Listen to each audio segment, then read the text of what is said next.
Back in 1982 near Dulce, New Mexico, my group got sent to check out some strange readings under a large flat-topped hill.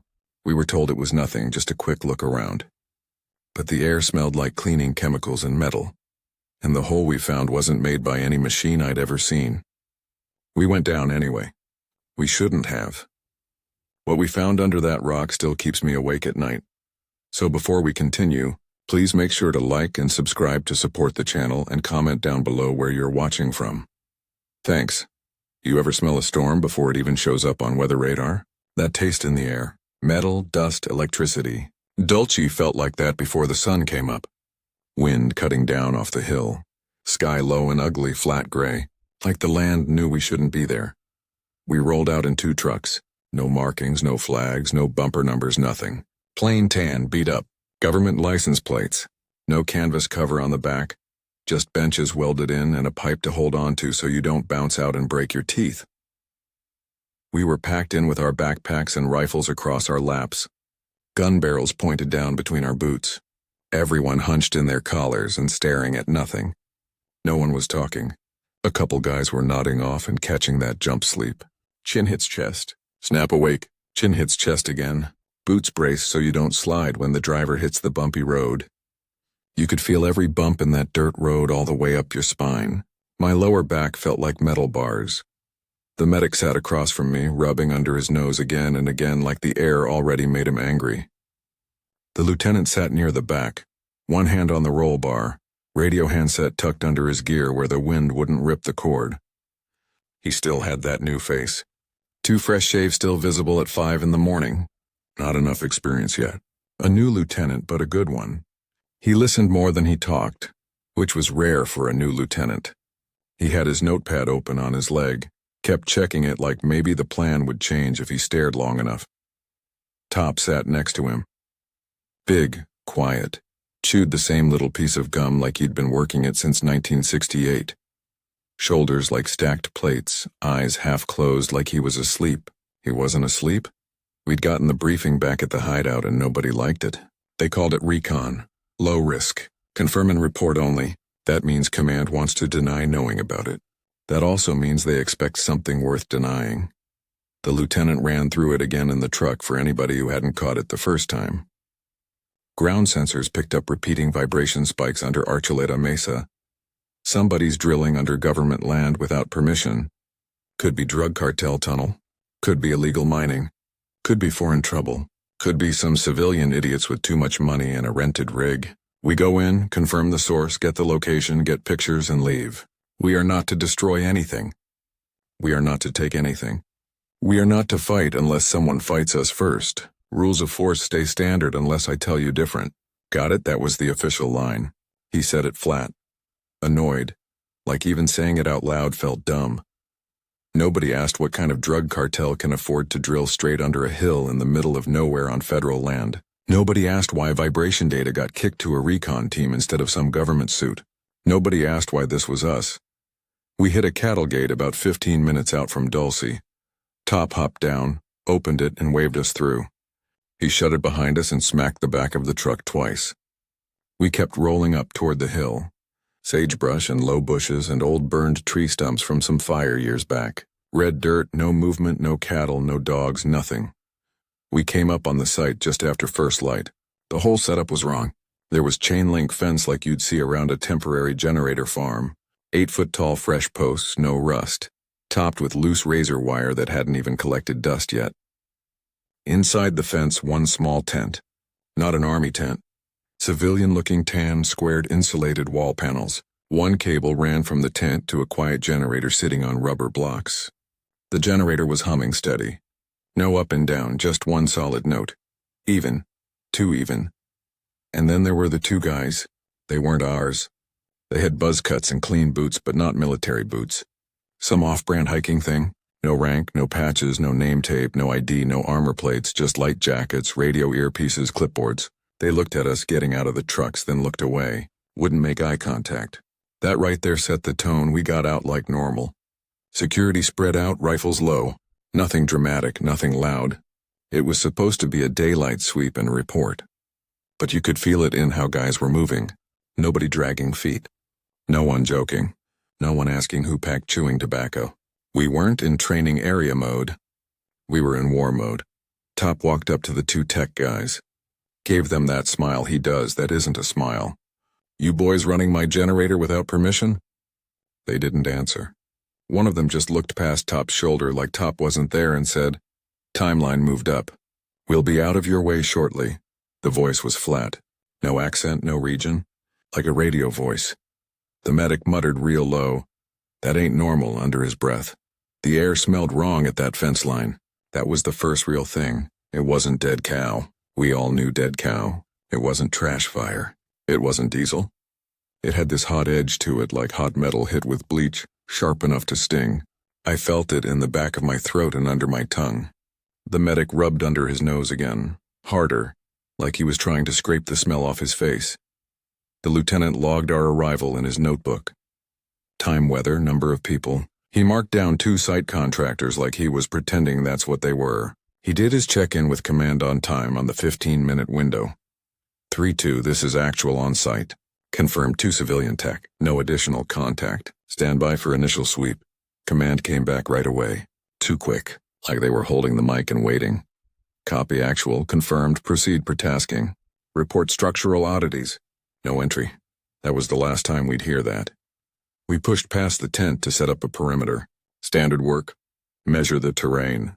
Plot firing angles. Confirm dead ground. Mark likely approach paths. You log loose ground. You log any break in the brush line that looks traveled.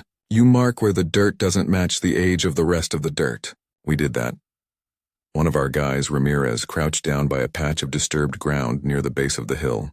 He didn't say anything out loud.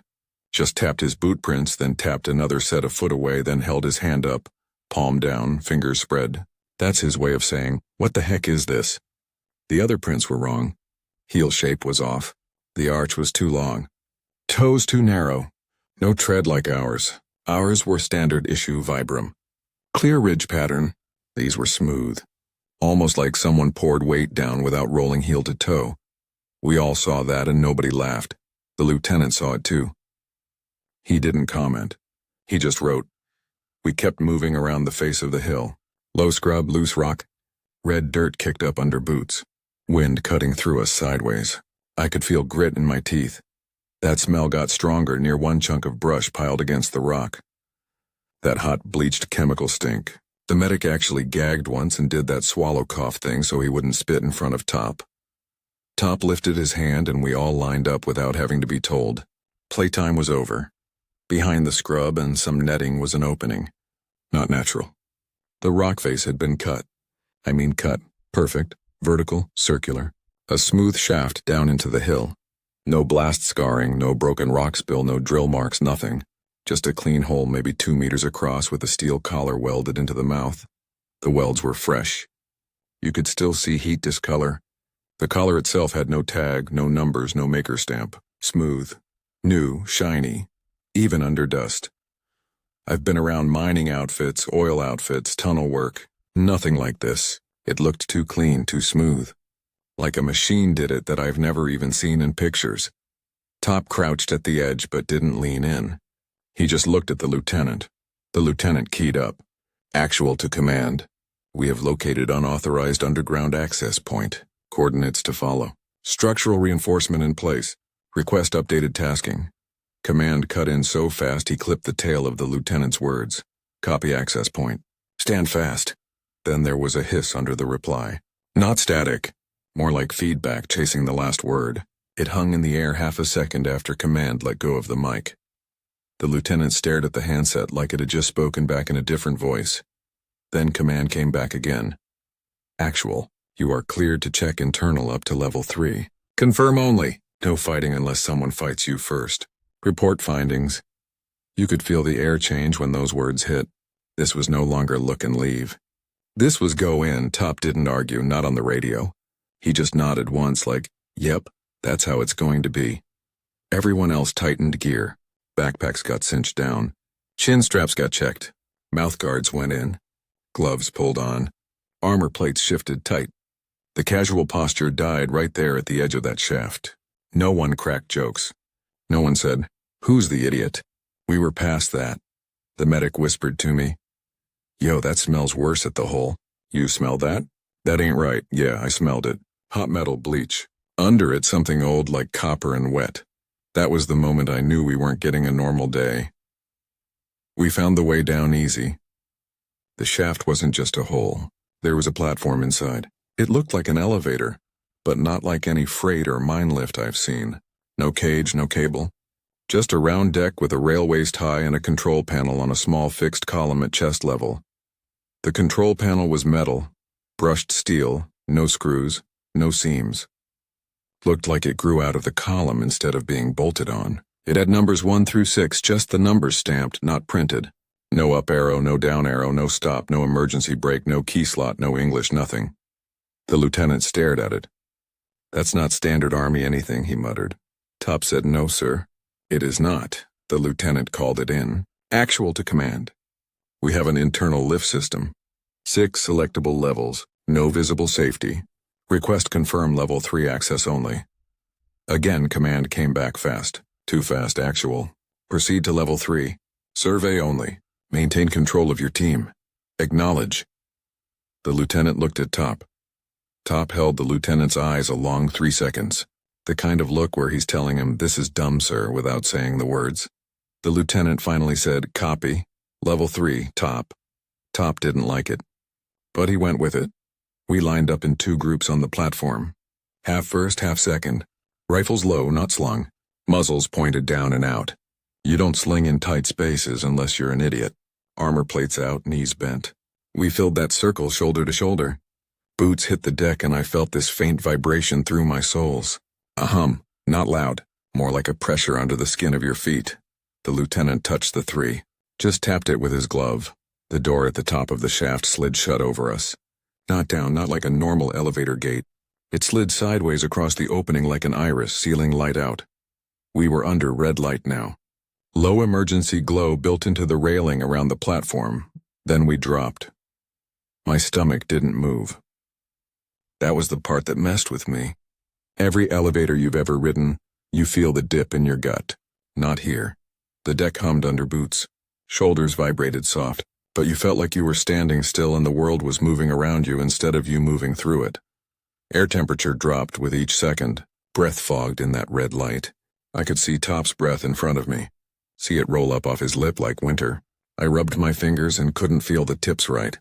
Felt slow, thick, like the blood didn't want to move. The medic tapped his own chest twice with a fist, then pointed straight up, then shrugged. That means pressure shift, ears, lungs, something. He was having trouble hearing his own inhale in his own head. I felt it too. Like the air got heavy.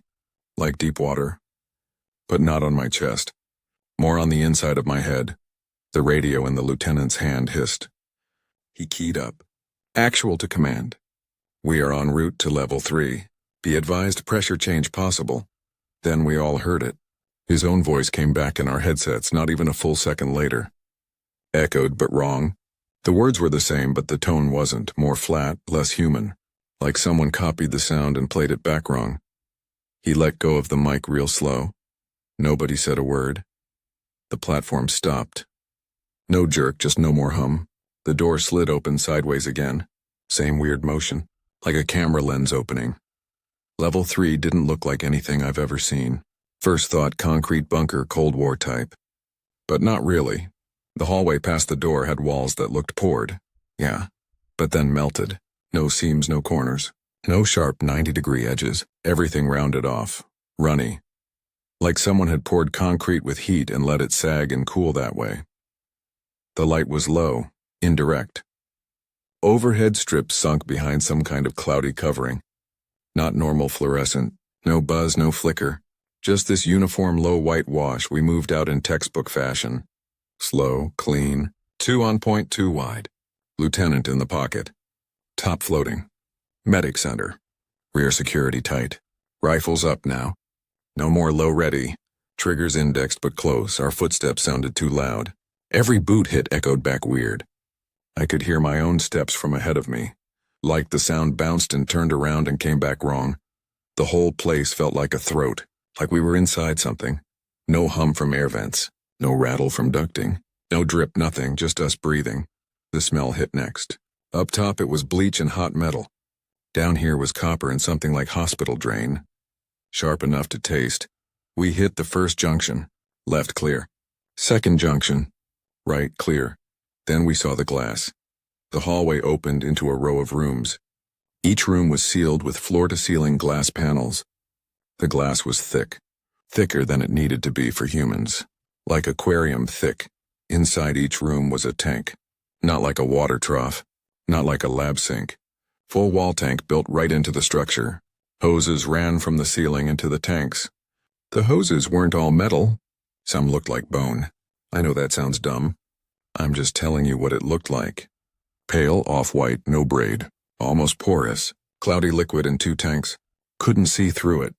Milky, slow. Little movement in it like it was circulating on its own. There were restraint points inside the tanks. Heavy cuffs at wrist height. Heavy cuffs at ankle height. A locking bracket at throat height. Bolt points sunk into the tank frame. 2 of the tanks were still full. 2 were empty but wet. Drip lines down into floor drains. On the inside of one full tank, something had stuck to the glass. Gray-green. Looked like skin. Looked like someone peeled a forearm's worth of skin off and slapped it against the wall from the inside. Flat but not smooth. Layered. Patterned. I don't have better words. The edges weren't torn like human skin tears. They were clean. Too clean. The medic swallowed hard. Dry. Twice. He put his glove up over his mouth and nose. He kept walking, but slow now. His shoulders were tight and high. We could hear our breath in that hallway.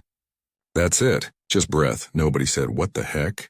But everybody was thinking it. The lieutenant had his notepad out. Hand shaking just a little. He was writing short words. Tank count, layout, any text stenciled on walls. There wasn't much. No English, no warnings, no hazard symbols, nothing.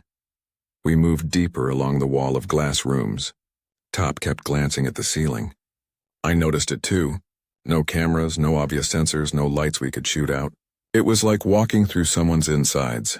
At the end of that row of rooms there was a door. Not a normal door. No handle, no mechanical latch. Just a flat section of wall with a panel on it about shoulder high, and the number 5 on it in red paint. Not printed. Looked brushed on by hand. The paint was scuffed and old. Everything else looked new and clean and smooth. That 5 looked used. That's when one of the tech guys from topside stepped past us. Yeah, one of those quiet no-name guys in hiking boots had come down the lift with us. We didn't invite him. He just got on. None of us remembered making space for him. But there he was in the line, hugging that little black case he'd carried down. He didn't ask for security clear. He didn't ask for permission. He just walked calm like he knew the way. He moved right past Top, which made Top angry. You don't break the line like that.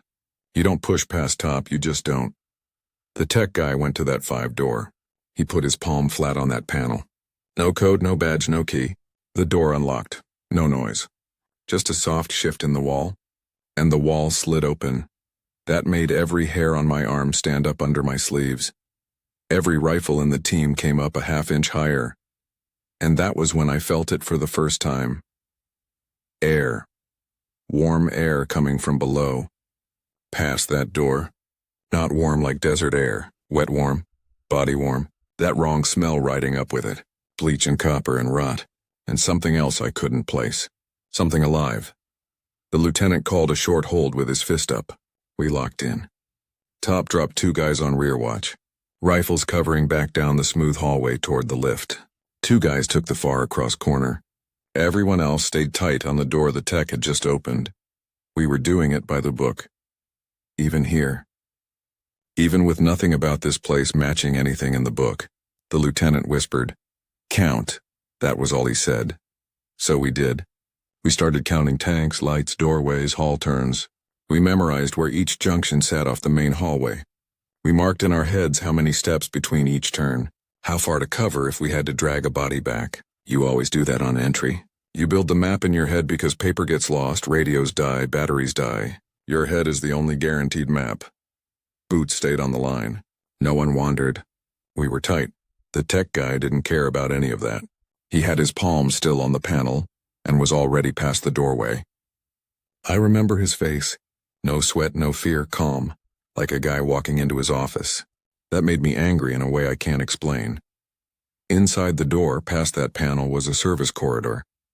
It sloped down, not stairs, just angled down slow like a ramp. The walls changed. Back in level 3, the walls looked poured and then heated smooth. In here, past that red 5 mark, they didn't look poured at all. They looked grown. They had faint ridges along them. Not random, layered, organic, curved, like the inside of ribs. No bolt heads, no weld lines, no seam where one panel met another panel. Just long, smooth sections, like bone that got stretched and shaped to make a hallway. I know how that sounds. I'm telling you what I saw. The air got warmer the further we went in, not by a lot at first, just enough to fog optics and fog rifle barrels.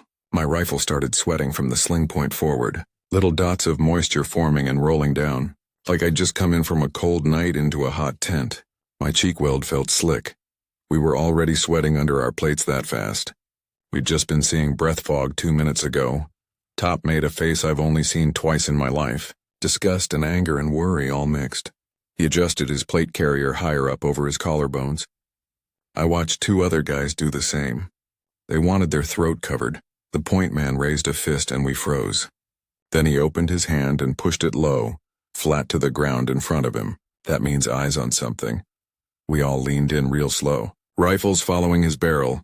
Tracks on the deck in that hallway. Not boot prints, not paws, not hooves. Each print had 4 forward digits, long, thick at the base, tapered at the ends. Between each digit there was webbing or skin or something that didn't leave full contact, but left a smear. Behind each print was a thin drag line, like claws or knuckles or something else trailing as it walked. Stride length was human, maybe a little longer. Left-right offset was human. Heel-to-toe spacing was human. Shape was not. I felt my throat close up a little. The lieutenant looked back at Top. You could see in his eyes. We should turn around. We should go back to the lift. We should call this in and let somebody with a bigger badge handle it. Then the lieutenant looked forward again. He said real quiet, we go. We confirm. Then we get out fast. Nobody argued. Nobody said, that's stupid, sir. We just checked magazines by feel. Tapped pouches. Felt for spare tourniquets, checked. We all had at least one fresh chem light on the shoulder strap. Every man ran through his own touch inventory in under 5 seconds. The air vibrated then. Not sound you hear. Sound you feel in your teeth. Like standing near big power lines. That buzz in your molars. Except this felt deeper. It made my jaw tighten on its own. The medic actually reached up and pushed his own jaw with his thumb knuckle like he was trying to reset it in the hinge. He grimaced and shook his head after. We kept moving down deeper. The radios went dead. Full dead. Before that we at least had hiss and bounce. Now nothing. I tried to whisper check to rear security in my headset. Didn't even get my own voice bounce back wrong. Just silence, that hit hard. Out there on the surface, comms are life. Down here, no comms means no help. We all knew it. You could feel shoulders crawl up and forward. You could feel the line get tighter. Rifles tucked in close. Muzzles never drifting off sector. No one dared talk anymore. Only sound left was breathing through nose and gear creak and soft boot steps on that weird floor. We weren't in recon anymore. We were in something else.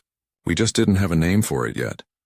There weren't any level markings. Nobody said now entering level 4 or whatever. We just kept down that angle and the world kept changing around us. The floor under our boots went from hard to something with give. Not mush, not mud. More like walking on thick rubber mats laid over concrete. You could feel it flex under your weight, then settle back after your foot lifted. I hated it. I hated that feel more than almost anything else down there. Nobody said a word about it. We were all thinking the same thing. If you say it out loud, it becomes real. The walls kept that bone look, curved in tighter. The ceiling lowered down to where even I had to duck my night vision mount once. The light changed too. Up top it was white. Down the ramp it shifted green. Not bright green. Sick green. Dull. Coming from long strips set in the wall itself. Not bulbs. Not tubes. More like the wall glowed along certain veins. I don't have better terms for it. That light made everybody look wrong. Skin tone went gray. Eyes looked sunken. Teeth looked yellow. It made us all look like we'd been dead a week.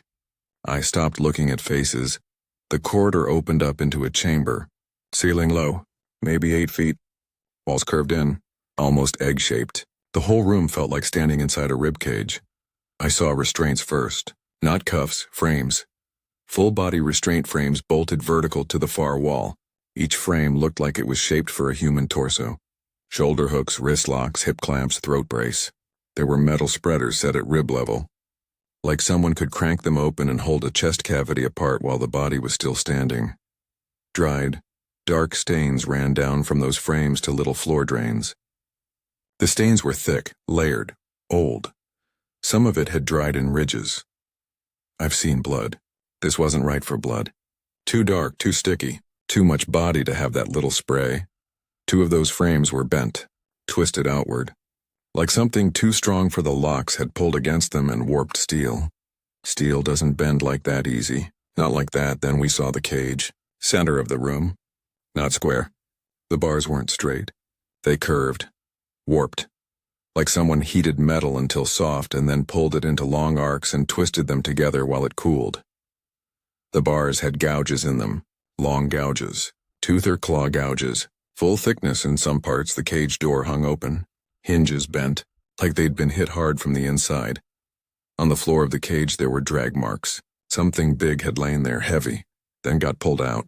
You could see where weight dug in. You could see the trail off the cage floor and across the chamber floor into the far dark corner. Right at the end of that drag trail on the chamber floor were those same prints we saw in the hall.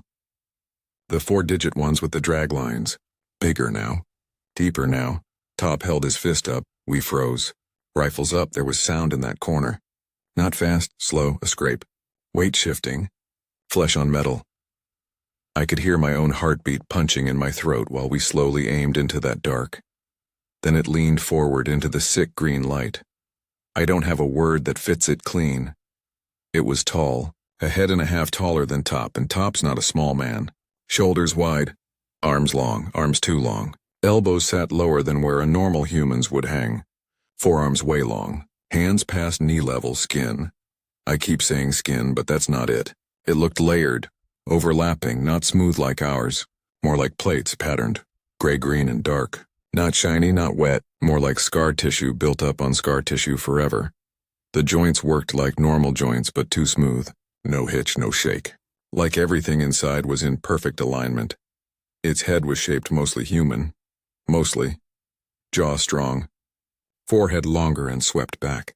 Eyes forward facing. The eyes got me. The eyes reflected that sick green wall light like wet glass. And the pupils weren't round. They were narrow, vertical. It breathed slow. Chest up, chest down, calm. Then it made a sound. Not a growl.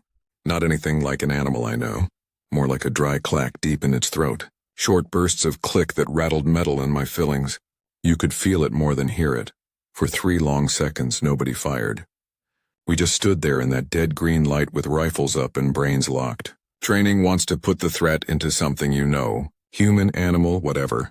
You get rules for those. You don't get rules for this. Then it stepped. 1 step forward, that was enough. Top dumped his first burst center mass. We all followed. The room lit up with muzzle flash. White-orange slam against that green wash. Full volume, full blast. Rifles barking, shoulders kicking. Brass hitting deck and bouncing off boots and rolling under feet. Air went solid with burnt powder. Rounds hit. You could see impacts. You could see little sparks jump off its body like metal strike. You could see dark spray hit the curved wall behind it and run thick. It rocked back. Staggered half a step. It did not drop. That's the part that still knocks my gut all these years later. We were dumping rounds that would put a man down and keep him down. Center mass, throat, face. It should have folded, it didn't. It moved like it was bored. It swung one arm. Not even a full punch. Just brought its forearm around backhand like shoving something out of its space. It hit Lewis in the chest. Lewis is not a small guy. Lewis had armor plates. Lewis had weight. That thing hit him and Lewis left his feet. Full body clean off the deck. He slammed into the curved wall hard enough I heard his plate carrier crunch. His head snapped off the wall and bounced. He fell in a heap and didn't move. The medic broke discipline. Didn't ask. Didn't call it out. Just dropped low and crawled. Not even standing up. Just low crawl across that nasty floor, grabbing Lewis by his drag handle and hauling him back in short bursts. Teeth clenched. Eyes locked on what he was doing. Not on the thing. He left a smear on his sleeves from what was already on the deck. Didn't look at it. The lieutenant tried to yell, "Fall back," his mouth opened. Nothing came out. I saw his throat flex, saw cords in his neck stand up. No sound. He looked at Top and just hammered his fist twice into Top's shoulder and sliced 2 fingers back toward the hull. "Move now, Top got it." Top always got it. He started peeling us back pair by pair. Classic break contact. You never show your back. You pull cover, slow and controlled, even when you're dying inside. We started to move. The thing didn't charge. It watched us, head down, eyes up, calm. Like it had seen this before, it raised one hand to its own chest. Plucked at something. That's when I noticed it had a round lodged under the collar area, just above the chest plate that wasn't a plate. One of our rounds had hit and stuck in the first layer of that tough skin and sat there half buried. Like a thumbtack in rubber. It reached up with 2 long fingers. Pressed on that round. The round slid back out and fell. Hit the deck. Little metal ping. Like it was nothing. My hands were shaking so bad on my rifle I had to reset my grip. We backed into that hallway in a tight stagger, dragging Lewis. My heel hit that soft rubber floor and almost slid out. I caught myself on the wall and the wall had give to it. Warm. I jerked my hand back without thinking. Air started to hum again. Low at first, then stronger. It was the same teeth vibration from before, only deeper. Cycled in pulses. Each pulse made the edges of my vision shake. Not blur, shake. Like the hallway flexed in and out for a half second. Made me feel light, then heavy, then light. Messed with balance. Lights along the hall flickered. That green glow dimmed, came back, dimmed again. My rifle light was on now because I wasn't going to trust wall light. My rifle light sputtered, cut, came back half power, stuttered like it had a bad wire. I banged it with the heel of my hand and it steadied. But not full. The floor under our boots changed again. Got slick, right under us. Like something fresh had been tracked or leaked. The medic almost lost his footing dragging Lewis. He caught himself with a bare palm. When he pulled his hand up, his glove was wet with that same dark, thick stuff from the chamber floor. He wiped it on his pants fast. Didn't look at it. No one was talking now. No one dared. We were past scared. We were in get out or die mode. We hit that level 3 hallway again. The one with the glass rooms. We knew where we were, even without comms. You build the map in your head. That saved us. Only it wasn't the same anymore. One of the tanks that had been cloudy was cracked. Full side split, like something inside had pushed out with steady pressure until the entire panel spidered and gave. The milky liquid was leaking in slow sheets out across the floor. Thin pools running toward the floor drains, then past them. Like the drains couldn't keep up. I stepped in it and felt the temperature through my pants. Warm. Body warm. The restraint cuffs inside that tank were bent outward. Whatever had been in there wasn't in there anymore. I scanned left, right, ceiling. Saw no movement. Saw no cameras. Saw nothing. That scared me more than seeing something would have. Then we realized we were light one body. The tech guy. The one with the calm face. The one who acted like he lived down here. Gone. He'd been in front of us in the pullback. I remember him between the lieutenant and Top when we started the retreat. Now gone. No one saw him go. What we did see, his little black case on the deck by the door we came through. His headset next to it. The earpiece was crushed, not cut. Crushed. Like someone squeezed it between finger and thumb and it shattered. No blood. No drag marks. No torn fabric. He was just not there anymore. That hit worse than anything. The lieutenant tried his radio again. You could see hope in his face he didn't want to admit to. He keyed up and whispered, "Actual to command, break. We are exiting level 3. Break. One friendly urgent casualty. Break. Requesting." What came through the headset was not command. It wasn't static either. It was breathing. Slow. Calm. Inhale.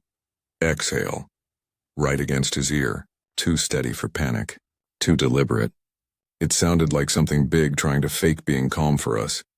The lieutenant ripped the headset off like it had burned him and didn't put it back on. Lewis was awake again by then. Kind of, eyes open. Pupils wrong. Slow to react to light. His helmet had a dent on the back, right where his skull had bounced the wall. He kept blinking like he was trying to clear water out of his eyes.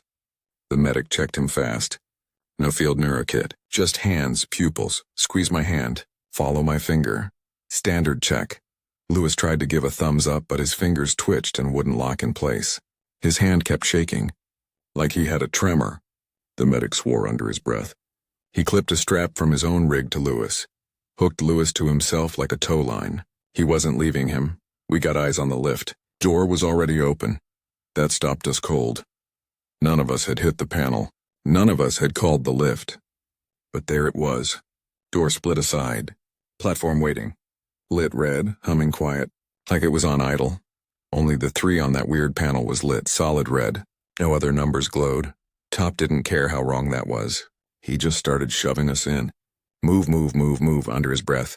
Hands on shoulders, pushing bodies. He got everyone on the platform tight, packed in, shoulder to shoulder. Lewis slumped half against the medic, half against the rail. The lieutenant was last in. He stood in the doorway, rifle up, covering down that green-lit hall. His muzzle was moving in these tiny shakes. Even though his stance was rock solid, you could tell he was burning out adrenaline hard. Then, right before the door slid, we saw it at the far end of the hall, past those glass rooms, standing just inside the green wash of that sick wall light. Not moving, not the tall one, smaller, closer to our height. Maybe a head taller than me. Built leaner, same layered skin, same wrong joints, head tilted slightly to the side. Like a dog trying to figure out a noise. Just watching us. Not attacking. Just watching. The door slid shut, the platform hummed. Started to rise again. No stomach drop. No cable noise, nothing. Just that steady hum under our boots and the red glow up in our faces. No one said a word. No one fired back through the door. We just stood there, packed tight, breathing hard, tasting blood and chemical stink and copper in our mouths, and waited to see if something was going to punch through the wall and pull us back down. The door slid open and air hit us. Cold air, outside air, dirt and sagebrush and dust, night desert air. It burned my lungs. It felt so clean. I hadn't even noticed I'd been breathing wrong until then. I coughed and almost threw up. A couple guys doubled over on the platform rail, spitting dark strings. Light topside was different now. Sky had shifted color. Sun low. Late afternoon. We'd only been under a short time. But my sense of time was wrecked. The generator was dead. That steady hum from earlier gone. The tent we'd seen when we rolled in was half collapsed. Like someone yanked poles fast. One wall panel torn. The inside looked empty. Not messy. Just empty. Cleared in a hurry. Fresh tire tracks tore out of the sight. Heavy tread. Deep bite in the dirt. Big vehicle. Not our trucks. Different pattern, wide. Like armored weight. Tracks hadn't been there when we went down. The lieutenant keyed up again. I don't know why. Habit, hope, something. This time, command came through like nothing had happened. Strong, clear, calm, actual status? The lieutenant just stared at the handset for a second, then said, Command, we are topside. One friendly injured. Site appears empty. Request medevac and quick reaction force. Copy actual. Recovery team is en route. Maintain security and await pickup. Do not leave. Do not approach local population. Copy? Something in that voice was wrong. I've heard command stressed. I've heard command angry. I've heard command bored. I've never heard command hollow. The pacing was off. Human speech breathes. This didn't, it just rolled out in perfect blocks. Like a recording, Top heard it too. He shook his head once, real small, at the lieutenant. Then Top started moving us. No radio, no permission. He just gestured low and sharp. Pack up, grab only what matters. Off the pad. Off the obvious approach. Into cover. We moved to a shallow ditch maybe 30 meters out. Natural dip in the dirt with scrub cover. Enough to get low and set rifles out. We took sectors like we were in a fight. Because as far as we were concerned, we still were. We pointed every barrel at that shaft mouth. Only there wasn't a shaft mouth anymore. While we watched, the metal collar around the hole shifted. I swear to you, it shifted. The opening narrowed. The steel ring slid back into the rock, like it had never been welded there. In less than 10 seconds, the whole thing smoothed over. Looked like bare hill wall. No seam, no weld line, no scrape marks on the dirt where we'd stood earlier, nothing. Gone. Lewis started mumbling, low, broken, out of rhythm, like sleep-talking. At first I thought he was just concussed and out of it. Then I heard the words. He was repeating exactly what the lieutenant had said down in the ramp before we pushed deeper. Word for word, we go, we confirm. Then we get out fast, only it wasn't his voice. It was the lieutenant's voice. Lewis's mouth. The lieutenant's voice. Same tone, same rhythm. My whole body went cold. The medic clamped a hand over Lewis's mouth and held him hard, eyes wide, breathing through his nose in these little angry bursts. He didn't look at any of us. He just held Lewis quiet, like if he let him keep talking, something else might answer. We watched the hill. We stayed in that ditch. Rifles up, fingers on triggers, shoulders burning, thighs shaking from holding a crouch too long, sun dropping behind the ridge, shadows getting long and cold and crawling across the dirt toward us. No one talked. No one said, "Are you okay?" No one said, "What the heck was that?" We just watched that rock face where we knew a door had been, even though now it looked like untouched hill, waiting to see if something else came up after us. The radio cracked again. Same hollow voice, actual. Maintain your current position. Pick up and processing inbound. Do not move from designated area. Do not fight with recovery people, acknowledge, processing. That word hit like ice. We all looked at the lieutenant. The lieutenant looked at the radio. Then he just reached down and turned the volume all the way down until I couldn't hear anything from it, but a faint hiss. We held there in that ditch, rifles up until full dark. Trucks rolled in after dark. Not ours, no headlights, just low blackout driving lights, tires wide and clean, no dust on them, like they hadn't been in the country long. No unit markings, no flags, no bumper numbers, no license plates, nothing. Guys climbed out, not medics, not military police, not quick reaction force, not even dudes from some alphabet agency we'd seen before. These guys were in clean suits, not hazmat bubble suits, more like gray coveralls, smooth, high collar, full face masks with dark visors, gloves taped to sleeves, boots taped to cuffs. They moved like they'd practiced the walk 1,000 times. Not curious, not surprised, not scared, just efficient, no rank, no names, no patches, clipboards, cases, no stretcher for Lewis, no chaplain. No one asked if anyone was hurt. They split us fast. Top tried to stay with the lieutenant. One of the suits stepped between them and pointed without touching. Top didn't like that. You could see the veins stand out in his neck, but he didn't swing. He just stared at the lieutenant and the lieutenant stared back, and that was all they got. Our rifles were taken. Quite professional. No yelling. No rough grabs. Just handed over with a gloved palm. We all handed them over without fighting.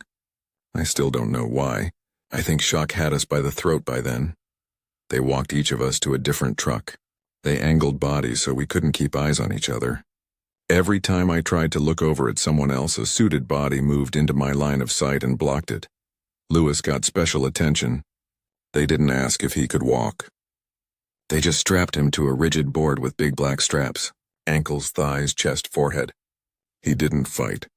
His eyes were open wide, pupils still slow. He was mouthing words with no sound. I could see his lips move. I could read it. We go.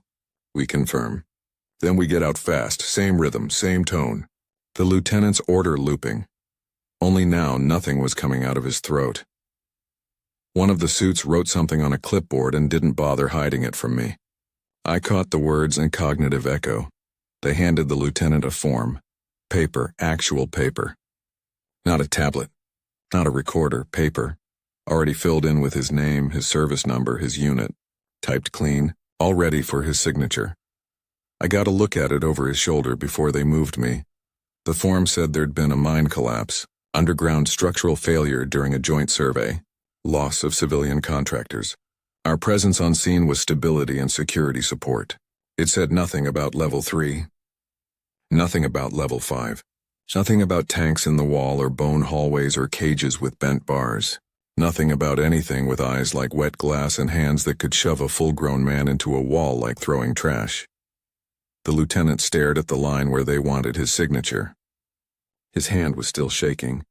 He flattened his palm on his own knee to steady it. I saw dark flakes cracked on his gloves and pants. Looked dried. Looked like paint. Looked like something else. They loaded us up, each of us into a separate truck. 2 suits climbed in with me, sat on either side like bookends, didn't talk. As we pulled out, I looked back through the gap in the tailgate. Archuleta Mesa was dark against the horizon, just a lump of New Mexico rock in the last of the light. No tent, no generator, no chain link fence, no tire ruts from our trucks that morning. Like we'd never been there, like nothing had ever been there. Just untouched dirt and scrub in the hill face. Quiet and innocent. I looked down at my boots. They were still wet, not soaked, just streaked. That thick, dark stuff from the floor of that chamber had dried in patches, cracked in little plates layered overlapping. The pattern looked like scales, not fish scales. Something heavier, built to take rounds. I reached like I was going to wipe it off on the truck bed. I didn't, I just sat there, hands flat on my knees to stop the shaking, and kept my mouth shut. No one ever asked me for an after-action on Dulce. Nobody ever put it in my file. As far as the Army's concerned, Dulce was a mine collapse in 1982. Far as I'm concerned, there's something under that hill. It's still down there. So that's the end of our video. If you made it this far, make sure to hit like and subscribe. It really helps the channel and it's free. And if you want more terrifying encounters like this one, check out the other videos on screen right now. Thanks for watching and stay safe out there. See you soon.